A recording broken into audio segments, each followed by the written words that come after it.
कल्याण डोंबिवली महापालिकेच्या महापौर पदासाठीचे आरक्षण सोडत जाहीर झाली आहे। हे महापौर पद अनुसूचित जमातीसाठी आरक्षित करण्यात आले, त्यामुळे एकंदरीतच शिवसेनेकडे हे दोन उमेदवार असल्याने शिवसेनेचा महापौर बसेल जवळपास हे निश्चित झालं आहे।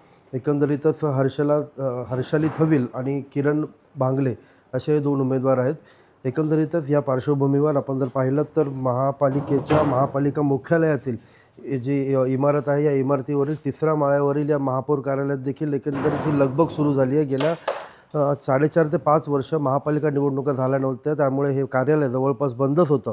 आरक्षण सोडत जाहीर होताच महापालिकेने देखील ह्या कार्यालय सज्ज करण्याच्या पार्श्वभूमीवर एकंदरीतच तयारी सुरू केली आहे। या कार्यालयाची साफसफाई सध्या सुरू आहे। आपण या ठिकाणी पाहू शकता की सफाई कर्मचारी या ठिकाणी या कार्यालयाची साफसफाई करताना दिसत आहेत। त्याच कार्यालयाच्या बाजूला उपमहापौराचं देखील कार्यालय आहे, त्या ठिकाणी देखील पेस्ट कंट्रोल तसंच जी धूळ वगैरे होती ती साफसफाईचं काम येथील सफाई कर्मचारी करताना दिसत आहेत। एकंदरीतच महायुतीला कल्याण डोंबिवली महापालिकेमध्ये स्पष्ट बहुमत आहे। त्यानंतर आता महापौराचं आरक्षण देखील पार पडलं आहे। आपण जर पाहिलं तर कल्याण डोंबिवलीमध्ये यंदाचा हा 14वा महापौर आहे आणि येत्या काही दिवसातच महापौर कोण याबद्दलचा पडदा हटणार आहे, कारण शिवसेनेचं जे महापौर पदाचं जे आरक्षण पडलं आहे त्यामध्ये शिवसेनेकडेच 2 उमेदवार आहेत। आता शिवसेनेच्या माध्यमातून कुणावर महापौर पदाची माळ कुणाच्या गळ्यात पडते हे पाहणं देखील महत्त्वाचं आहे। त्याचप्रमाणे उपमहापौर कुणाला मिळतं, महायुतीमध्ये उपमहापौर भाजपमध्ये कुणाला मिळतं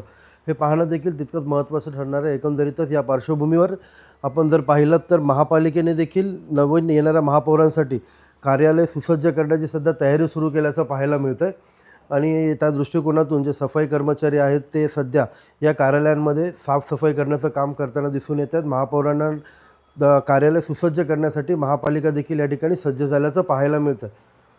अभिजित देशमुख, जिल्हा वार्ता, कल्याण। जिल्हा वार्ता, जनतेचा आवाज।